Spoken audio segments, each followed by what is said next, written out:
buscar en internet un artículo, resulta que todos habían encontrado el mismo porque no había muchas publicaciones en internet. Es como ahora que todo está en internet, en el mundo, y hay hasta IA. Hay IA. Ya estamos en la era de la IA. Ya no, el internet ya no es lo máximo. Todo es la IA. Y antes de eso, antes que el internet, no había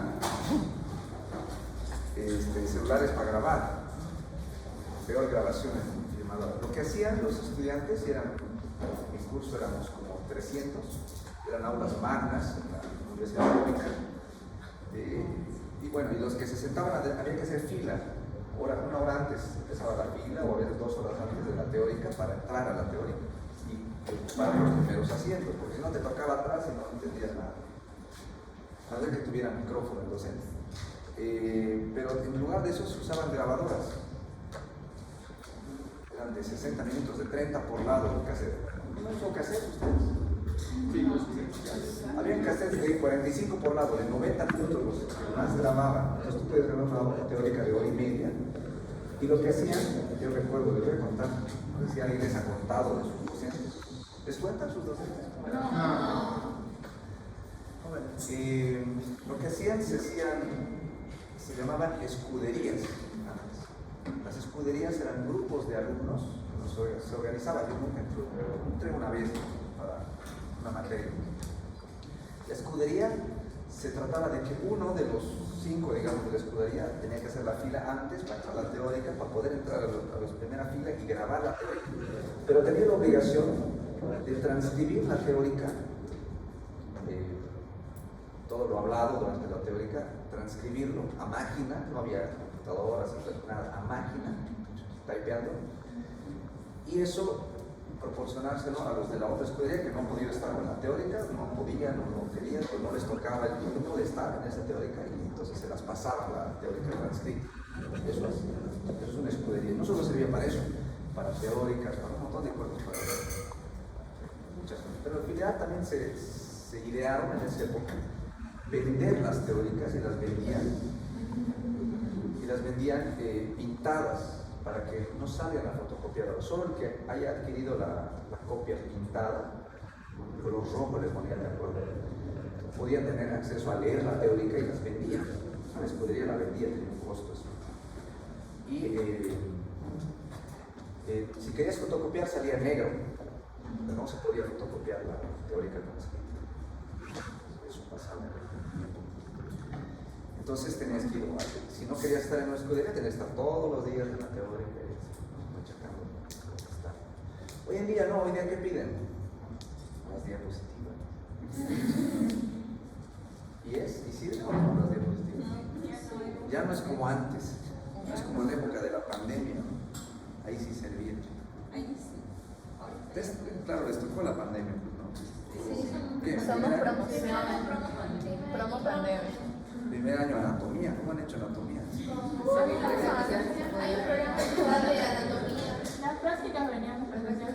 En mi época, mi docente, que era ya falleció, el doctor Garego.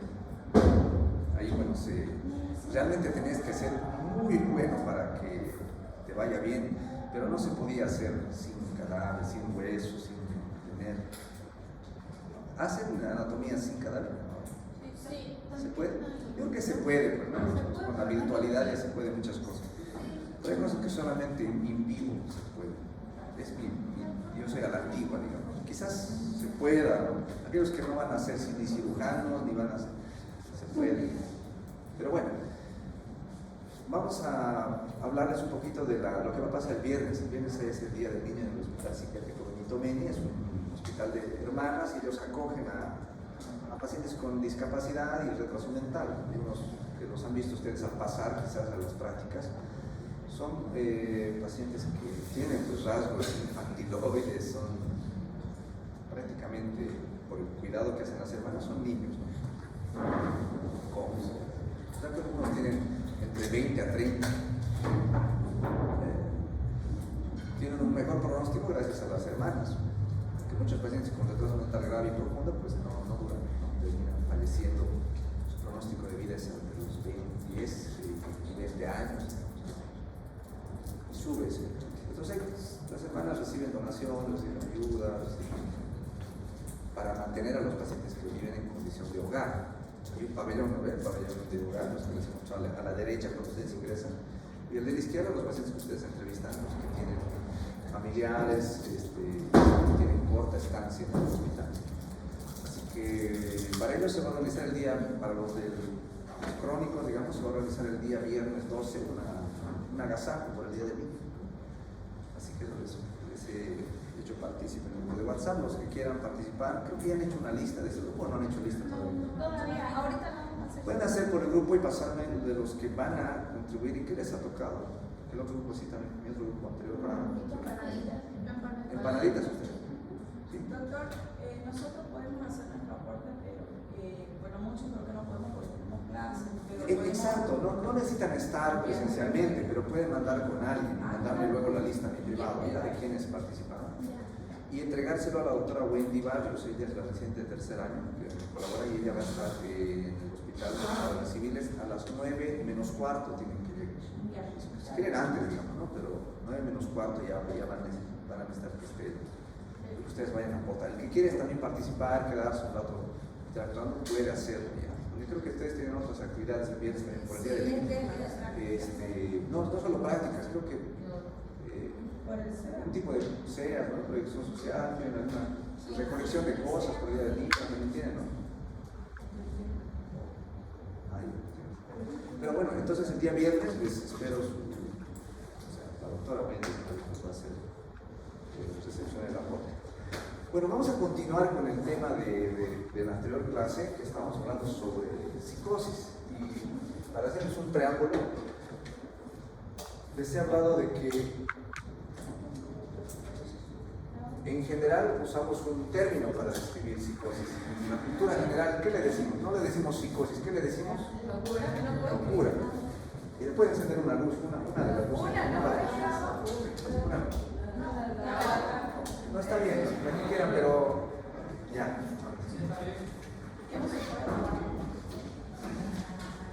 Entonces, psicosis, el término locura es demasiado amplio.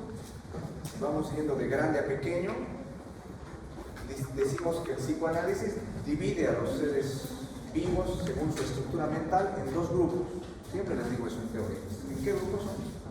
Nosotros, por ejemplo, formamos parte de ese grupo. Los neurotrópicos, no. Los típicos tampoco. ¿Qué? Neuróticos, neuróticos y por otro lado los psicóticos. Por si acaso, la psicopatía estaría dentro de las neurosis, ¿ya? No dentro de la psicosis. ¿Los qué? Psicópatas. Está dentro de Los neuróticos, el grupo de neuróticos. No está, no sé. Son un grupo especial, sí, aparte dentro de los neuróticos, son un grupo especial, pero no es parte de la clase, ¿no?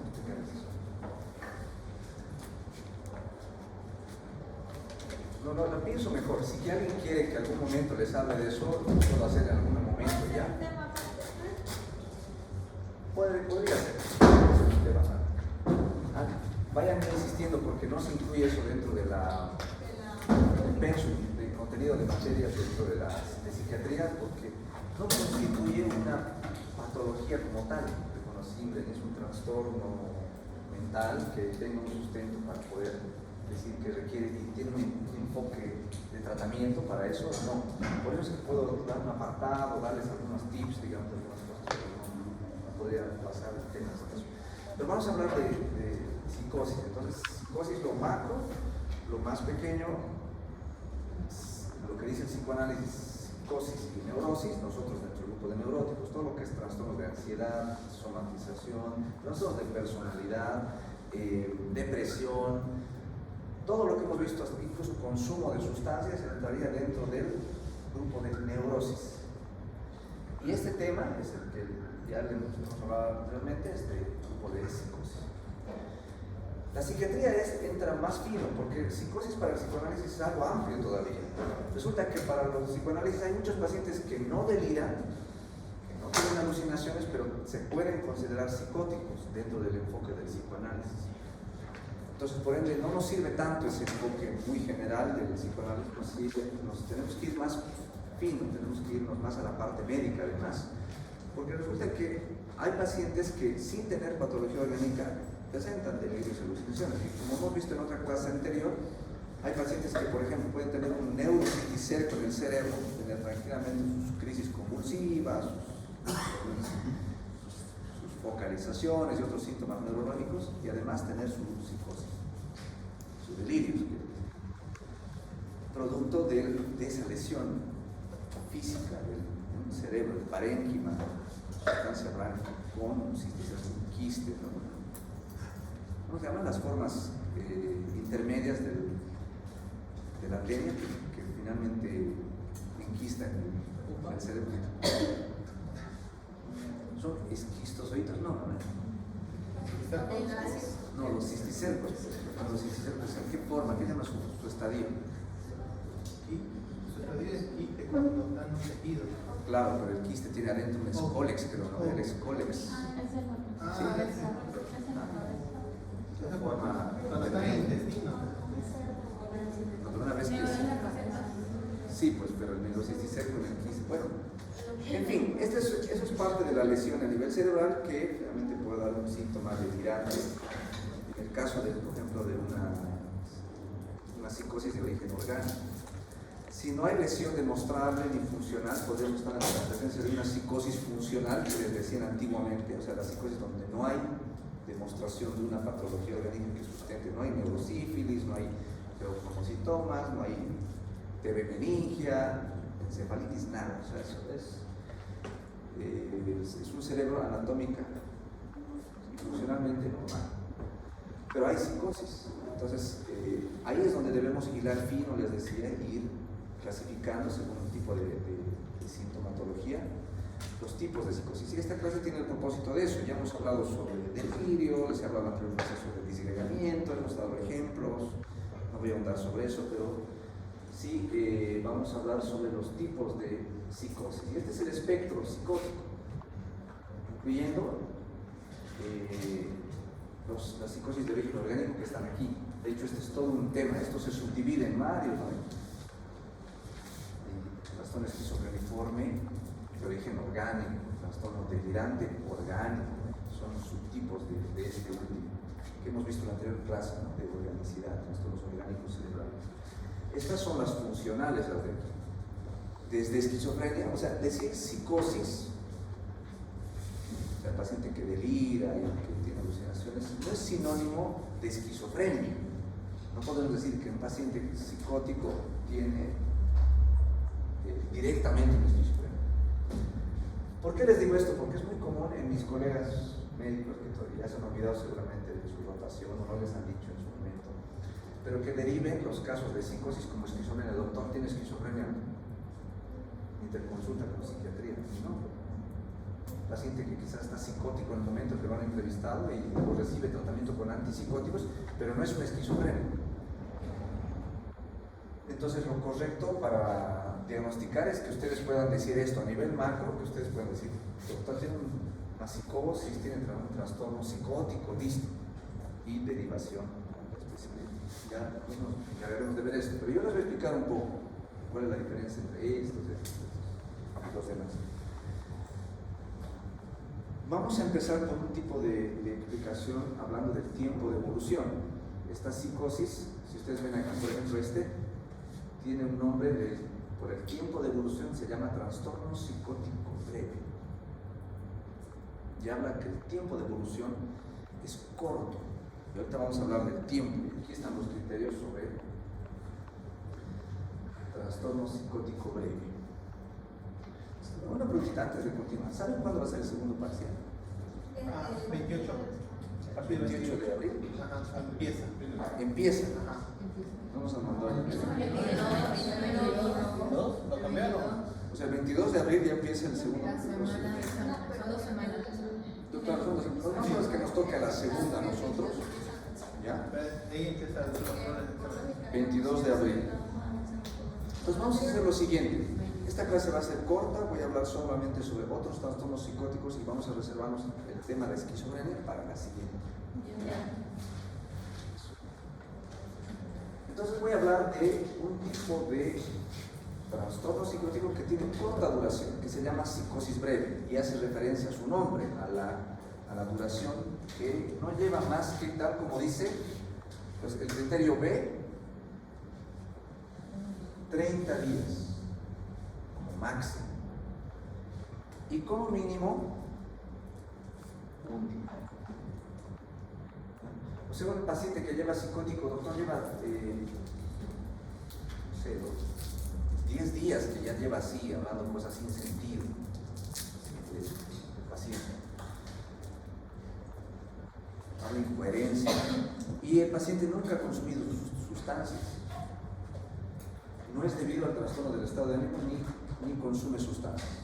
O sea, debemos demostrar que esa psicosis, por ejemplo, no es debido, les decía, ¿qué le harían? Si es una psicosis breve, les he dicho que hay que pensar, digamos, es un paciente que de repente está psicótico, pero su psicosis es con mucha agitación psicomotriz, muchas incoherencias. Si pensaran en algo orgánico, ¿en qué podrían pensar, les he dicho? De origen orgánico, aparte que no. Su familia, le preguntan a su familia, doctor, no, mi hermano no consume sustancias, no se droga, no.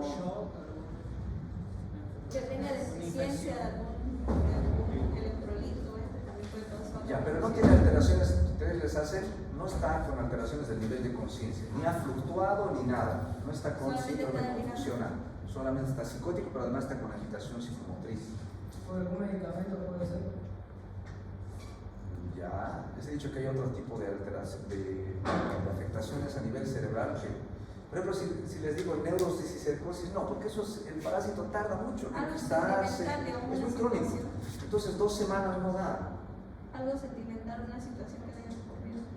Podría ser, pero antes que nada, por eso les digo, jóvenes, hay que pensar cuando un paciente está psicótico en este criterio C y en el tema anterior, no en la última clase de psicosis, en la clase de trastornos orgánicos. Como médicos estamos en la obligación de sospechar en algo orgánico, por norma, por formación.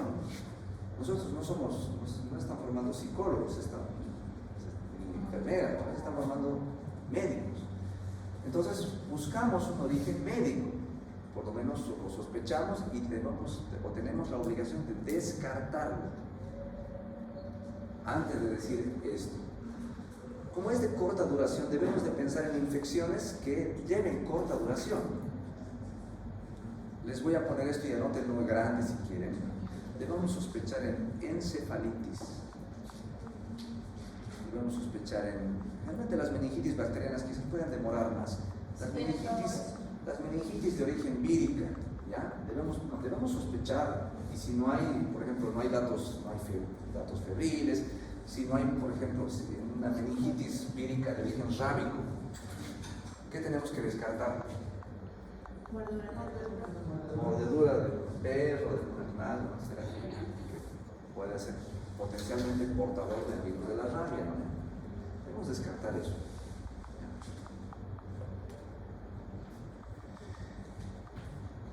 Si es un paciente, por ejemplo, que lleva tratamiento con antituberculosos, ¿qué podríamos sospechar? Ya puede ser, pero tiene negativo a VIH. Tuberculosis extrapulmonar. Pensamos en una tuberculosis extrapulmonar, entonces También puede ser una tuberculosis meningia.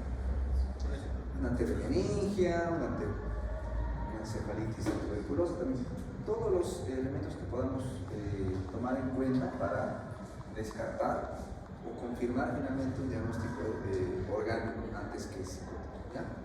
Si obviamente hemos descartado todo esto por antecedentes, por historia familiar, por epidemiología, por toda la historia clínica, etc., y estudios de laboratorio, podemos decir esto.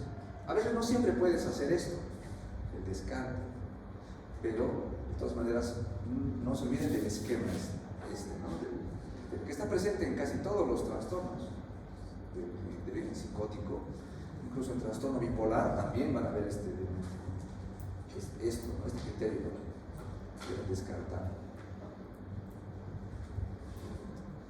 ¿Por qué? Imagínense una persona de 54 años con delirios y alucinaciones, que a partir de esos delirios y alucinaciones mate a alguien.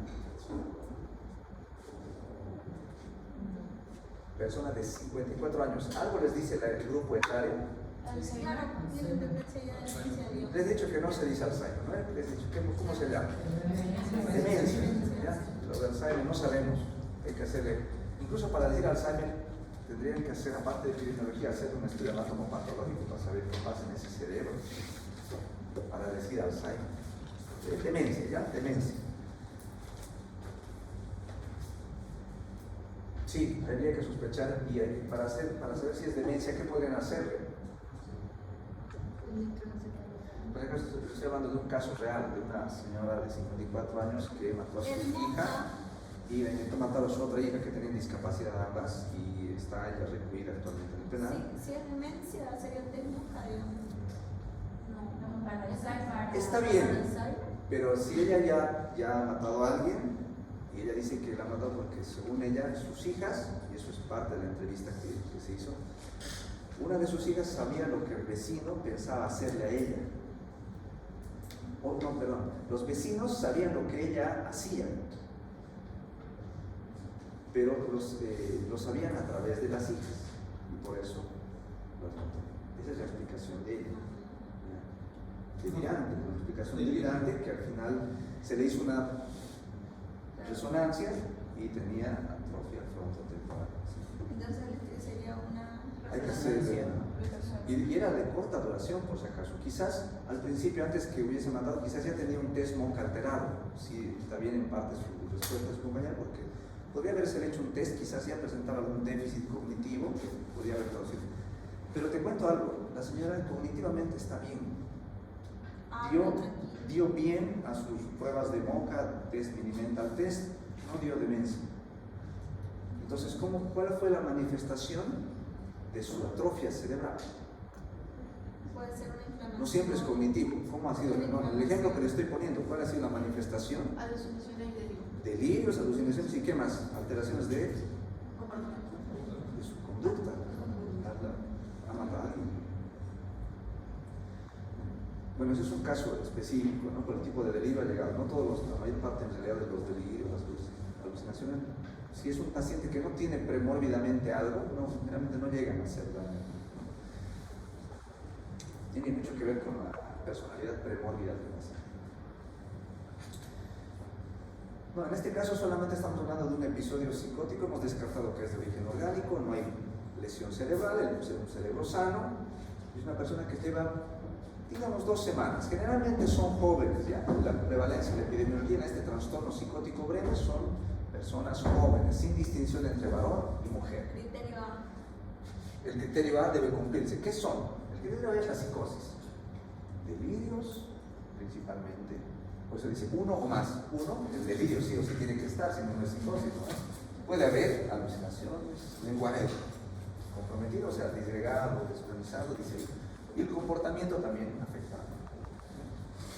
Entonces, o sea, el criterio A te está diciendo, hay psicosis. El criterio 2, el tiempo de evolución. El criterio B, mayor a un día y menos de 30. Por eso es breve, no llega a superar los 30 días. Entonces, ¿cómo vas a saber esto? O sea, no se puede saber sino hasta que ya ha pasado el episodio. Es un diagnóstico que se hace a posterior. Primero se pone solamente psicosis más, mientras está el episodio, psicosis. Hasta que ya termine. Y si ya ha durado solamente 20 días y luego han remitido los síntomas, entonces podemos decir, ha sido psicosis breve. Un brote psicótico que no duró más, el paciente ha remitido. Muchas veces se llega a comprobar, muchas veces no, que en realidad ha habido, es como el diagnóstico de fiebre de origen desconocido. ¿Alguien ha llevado ese tema? ¿Han llevado eso? Sí. La idea hay que buscar, hay que seguir buscando, a veces ahí sí hay un foco, ¿no? Lo mismo a veces aquí, a veces sí hay un trasfondo de consumo, a veces hay un trasfondo que también te habla de que posteriormente es posible, o tal vez es un primer brote y en realidad es un episodio maníaco pequeño que se manifiesta solo con síntomas psicóticos sin manía, pero luego se ha recaptado ya en un posterior episodio de manía. Hay que ver la evolución, pero mientras sea solo psicosis con alteración de la conducta, pero pero sin manía, sin euforia, sin los síntomas esos típicos, entonces es solo psicosis leve. Una alerta nos dice que el paciente puede a posteriori presentar de nuevo otro episodio. La personalidad premóvil, o sea, tiene que ver con la personalidad premóvil y alguna personalidad que tiene mayor propensión a este tipo de psicosis. Sí, pues los trastornos, el clúster de A, son 3 grupos de personalidad, A, B y C. El A tiene que ver con trastorno paranoide, esquizoide, esquizotípico de personalidad. El B, límite narcisista, el C, los dependientes y demás. Y el A, los clúster del grupo A son los que mayor se pueden poner eso. Así cosas. Por si acaso, lo que yo llego a ver, ¿no? Porque yo trabajo en una cárcel, es la combinación entre trastorno clúster B, o sea, trastorno antisocial de personalidad, más psicosis. Una muy mala combinación, muy horrible comorbilidad, o sea, además se cruza con psicopatías. Es el acabose, ¿no? Para quien esté cerca. Psicosis breve. Luego sigue otro tipo de otro diagnóstico que se llama el trastorno esquizofreniforme. O sea, tiene la forma de una esquizofrenia pequeñito, en palabras sencillas, pero ¿cómo se sabe eso? Cumple criterio A, D, E de esquizofrenia. Tenemos que revisar criterios de esquizofrenia, pero lo vamos a hacer en la siguiente clase. Me da un poco de flojera. Voy a resumirles. Criterio A, síntomas psicóticos, lo mismo que hemos visto en el anterior, ¿no? Delirios, alucinaciones, lenguaje desorganizado. El D, el E tiene que ver con discapacidad funcional. ¿Recuerdan que hemos empezado desde la disfuncionalidad de los pacientes? Todos tienen que tener eso. Es como una fluctuación de ¿Fluctuación de qué? No, La disfuncionalidad habla que el paciente no produce, ¿no? Cuando el paciente, por ejemplo, por más que esté depresivo, hay pacientes con depresión leve que siguen haciendo sus cosas, pero cuando hay disfuncionalidad, la depresión moderada, grave, el paciente abandona el trabajo, abandona estudios, abandona su autocuidado y a su familia. Eso es la disfuncionalidad. Y esto habla de la disfuncionalidad, como habla también en el siguiente criterio de que ahorita me acuerdo. El tiempo de evolución en el criterio B.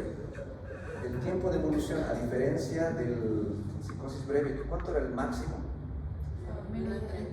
Menos de 30 días, o sea, llega máximo hasta 30, porque si se pasa de 30 días, aquí dice, entre 30 días o un mes a menos de 6 meses. No puede durar en el trastorno esquizofreniforme menos de un mes y nunca sobrepasar los 6 meses.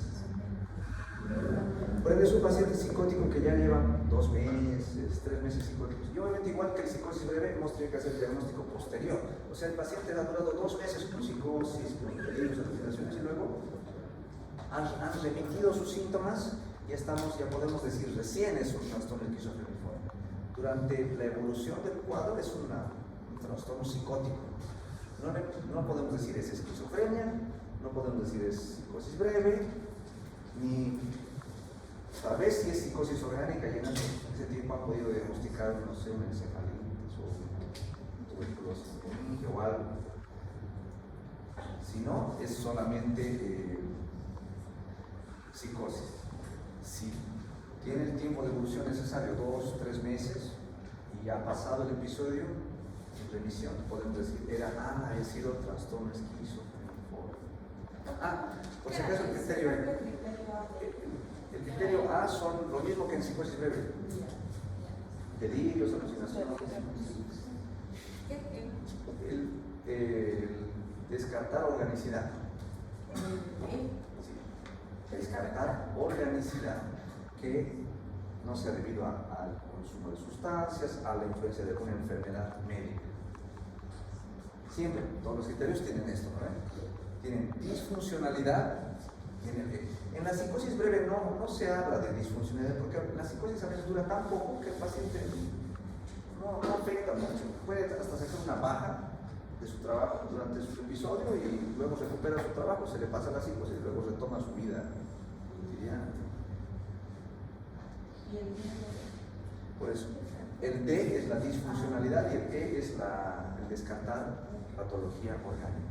Eso es el trastorno esquizofreniforme. No hay epidemiológicamente diferencia en prevalencia entre varón y mujer, o sea, no hay una diferencia. Epidemiológicamente, la psicosis breve junto con el trastorno esquizofreniforme generalmente empiezan sus brotes, sus episodios, o sea, su cuadro como tal, posterior a los 20 años. Es una edad crucial. A la siguiente clase sí voy a hablar por qué es importante la edad alrededor de los 20 años, más o menos 5, es decir, de los 15, 25, incluso hasta 30. Todavía es una edad en que se puede presentar con un punto de inflexión que son los 20 años. Es una edad, o sea, no es común tener psicosis breve infantil, no está descrito. No es común describir el trastorno esquizofreniforme en niños tampoco, sino solamente a partir de alrededor de los 20 años. Igual lo mismo que en bipolaridad, les había dicho, ¿no? La bipolaridad infantil es muy rara, ¿no? Es muy compleja. Doctor, ¿y a qué se refiere con la fase prodrómica? ¿Incluida la fase prodrómica? Es que sí, eso es algo más teórico, pero los prodromos de la psicosis son síntomas de viroides, voy a hablar en esquizofrenia, voy a hablar mucho de esto, porque hay síntomas premonitorios, sí. De hecho hay criterios antiguos hablaban de algunas triadas y cosas así, pero se los voy a hablar la siguiente. Te voy a decir algo aquí, por ejemplo. Hay un síntoma que tiene que ver con la lectura del pensamiento. Que el paciente siente que alguien adivina, puede saber lo que él está pensando, como si estuviera leyendo su pensamiento como un libro, y se llama lectura del pensamiento. La sensación de que el vecino, por ejemplo, sabe lo que él está pensando. No hay delirios estructurados, peor alucinaciones no hay, pero hay esa sensación de que esa idea que alguien puede saber lo que el paciente está pensando. Bueno, les he dicho alrededor de los 20 años, la prevalencia es igual entre varones y mujeres, hasta ahí estamos bien, ¿no? Nos vamos a saltar a este diagnóstico. Este diagnóstico de psicosis es un diagnóstico atípico. Doctor, en lo que es, digamos, el breve, igual mismo de 20 años. Exacto. La prevalencia en psicosis breve como en trastorno esquizofreniforme, alrededor de los 20 años se desencadena. Algunos factores. Les voy a dar algunas. La próxima. Breve también, miren. Se dice, bueno, en la parte funcional les voy a hablar. Se termina de estructurar la personalidad. Coincide esto con el cese de replicación de las conexiones interneuronales. El cerebro, en otras palabras, deja de desarrollarse en su máxima potencialidad. Digamos que eso es orgánicamente, eso es un factor. Psíquicamente, coincide con el desarrollo, el culmen también del desarrollo del psiquismo, de la personalidad como tal del individuo. Los mecanismos neuróticos, psicóticos se definen ahí. Hasta ahí, por ejemplo, un paciente nacido psicótico, que se nace con eso, funciona hasta cierta forma como neurótico de forma artificial hasta que desencadena. Y hay los síntomas.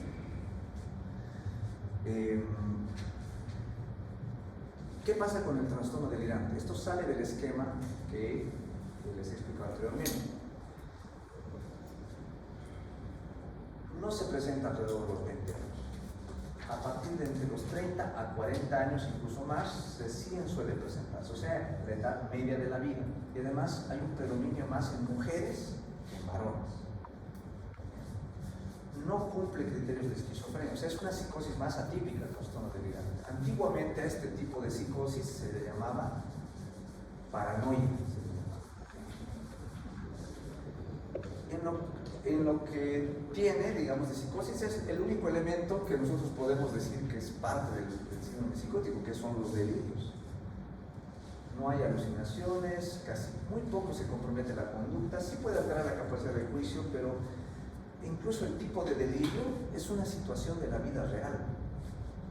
Me quieren quitar mis lotes, mi terreno, mi esposo me es infiel. Toma la forma de una idea real, no es como los pacientes que dicen yo soy Dios, yo delirio fuera de la realidad, no, son delirios que pueden pasar como parte de las ideas de la vida real del paciente, ¿no? De la vida cotidiana. No se cumple el criterio de esquizofrenia, o sea, no hay alucinaciones, no hay síntomas negativos, de eso también voy a hablar más adelante en la siguiente clase, pero no cumple los criterios de esquizofrenia. Básicamente, los criterios de esquizofrenia tienen que ver con cierta discapacidad que genera la esquizofrenia, por eso eso se pone en un grupo aparte de psicosis de la esquizofrenia, genera un grado de discapacidad. Pero estos pacientes con trastorno delirante no tienen esa disfuncionalidad. Sigue si es una mujer, digamos, una ama de casa de 40 años, sigue cocinando para sus hijos, sigue cuidando de su hogar, manteniendo un grado de limpieza y autocuidado, sigue casi con su vida cotidiana, excepto por el hecho que ya hay delirios estructurados, puede ser un delirio generalmente celotípico, a veces religioso o a veces político también. Hemos tenido pacientes con delirios de contenido político. Una paciente que hablaba del anticomunismo, y justo era la época del MAS en su máximo esplendor, digamos, y pasaba como una idea real, digamos, una idea anticomunista y que no eran los masistas, pero en realidad había un trasfondo delirante en su explicación.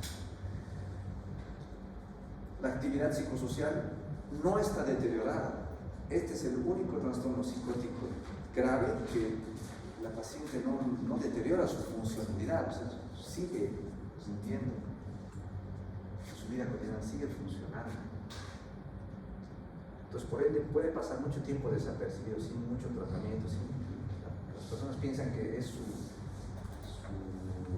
su forma de ser que ha ido cambiando, que se está volviendo temática de otra cosa, pero tardan un poco en llevarlos a una atención de especialidad por eso, por el tipo de delirio. Les voy a poner un ejemplo, otra paciente que venía. Su delirio era que su esposo le era infiel. Pero no era infiel con la secretaria, con la vecina. Le era infiel, según ella, decía en la consulta, con su mamá, con sus hermanas, incluso con sus hijas. Había otra paciente que le decíamos, había otra paciente delirante que decía que me abusó tal persona. ¿Cómo sabe que la abusó? Porque ella decía que sostenía que mientras dormías entraba esa persona a abusarla. Pero él nunca lo había visto que era realmente él, pero ella pensaba, según ella, que era él. ¿Cómo sabe que es él? Le preguntábamos. Es que cuando está mirando, está por entrar en el cuarto, mira hacia otro lado. Yo será. Según ella, según ese cambio que hacía en la mirada, por eso ella sabía que lo había violado a él. Son explicaciones delirantes ya, ¿no? De pacientes que tienen ya un sustento psicótico y se pueden considerar delirantes, ¿no? Trastorno delirantes. Muchos de estos pacientes llegan posteriormente, años después, porque si les hacen una tomografía y se demuestra que no hay lesión, años después se les hace seguimiento a los pacientes con trastorno delirante, en 10 a 20 años, un gran porcentaje de ellas va sí a presentar generalmente deterioro no cognitivo, sino más bien involución frontotemporal. O sea, va a haber una atrofia y se va a declarar una demencia más adelante. Muchos de estos pacientes que se presentan como psicosis funcional sin alteración morfológica del cerebro pueden posteriormente terminar como orgánicas. ¿Hasta aquí entendido? Trastorno psicosis breve, hemos visto esquizofreniforme y trastorno delirante. La edad no puede repetir. Entre los 30 a 40 años suele manifestarse y con predominio en mujeres. En una relación de 4 a 1, no significa que los varones no. Realmente cuando da en varones, el varón, especialmente son arriba de entre los 40 a 50 años, suelen empezar sin alteración, sin cambio morfológico del cerebro, a hablar sobre ideas de perjuicio, ideas delirantes de perjuicio. Mi socio me quiere tumbar, me quiere estafar, mis hijos me quieren quitar mi casa. Y empiezan con procesos judiciales, cuando luego después de unos años de avanzó el proceso, resulta que el paciente empieza a delirar, y en realidad no había un sustento real, eran ideas delirantes, ¿no?, que sustentaban esas.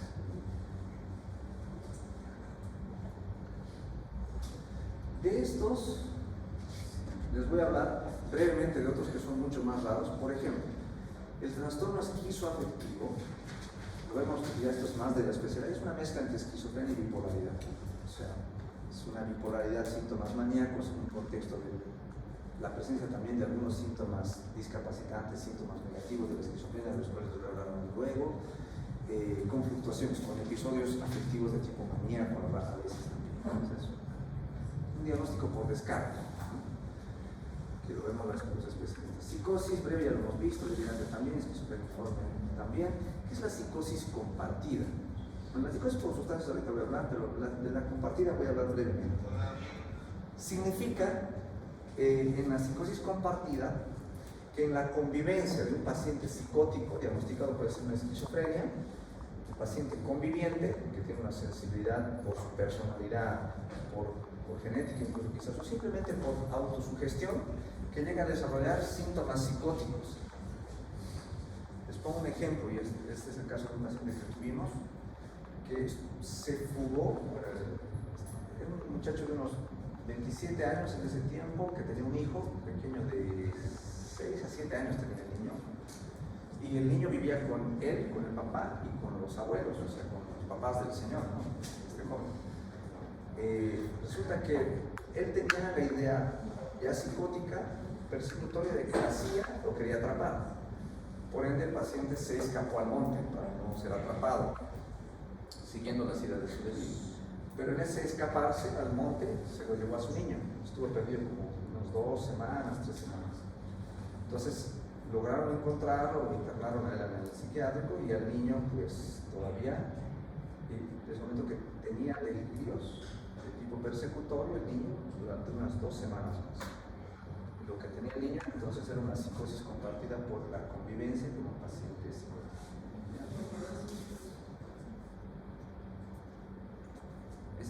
A eso se refiere la psicosis compartida. Y hay criterios específicos, pero no voy a ahondar, porque también es un cuadro relativamente raro. Ahora, ¿qué es la psicosis por sustancias? Y aquí quiero ser bien claro. Digamos, cuando uno consume el efecto, o una sustancia euforizante, alucinógena, a lo que quieran, puede tener ideas de tiroides, puede tener alucinosis, pero nunca psicosis, ¿ya? A no ser que el cerebro de esta persona sea sensible a desarrollar psicosis. Por ejemplo, es una persona que ya antes ha tenido una psicosis breve, pero luego empieza a consumir cocaína y otras sustancias, y puede desarrollar un episodio, un brote psicótico que dure más tiempo, 2, 3 semanas, 1 o 2 meses, y entonces el paciente deja de consumir, pero la psicosis persiste. Pasan 72 horas, pasa una semana, 2 semanas, y el paciente, a pesar de haber dejado de consumir, se interna en un centro de rehabilitación o en un centro psiquiátrico, en una clínica para desintoxicación, y el paciente persiste con sus delirios y alucinaciones. Entonces a eso recién podemos llamar psicosis inducida por sustancias. Es una psicosis que después, por una sensibilidad individual del cerebro, llega a desarrollar un brote psicótico, y el paciente persiste. Posterior al efecto de la sustancia siguen los síntomas psicóticos. Recién podemos decir psicosis por sustancias.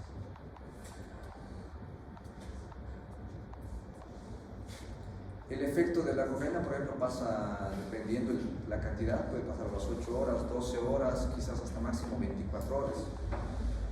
El efecto del alcohol no dura incluso mucho tiempo. Y la marihuana, la mayor parte de las sustancias que tienen un efecto inmediato se metabolizan rápido también, entonces se elimina. No podría el paciente tener ningún tipo de alteración del lenguaje, pensamiento o proceso de percepción posterior al efecto de la sustancia. Especialmente si pasan 72 horas en adelante, se considera psicosis por sustancia. Hasta ahí, ¿entendido lo que es? La siguiente semana hablamos de esquizofrenia y el viernes entonces lo que vimos claro.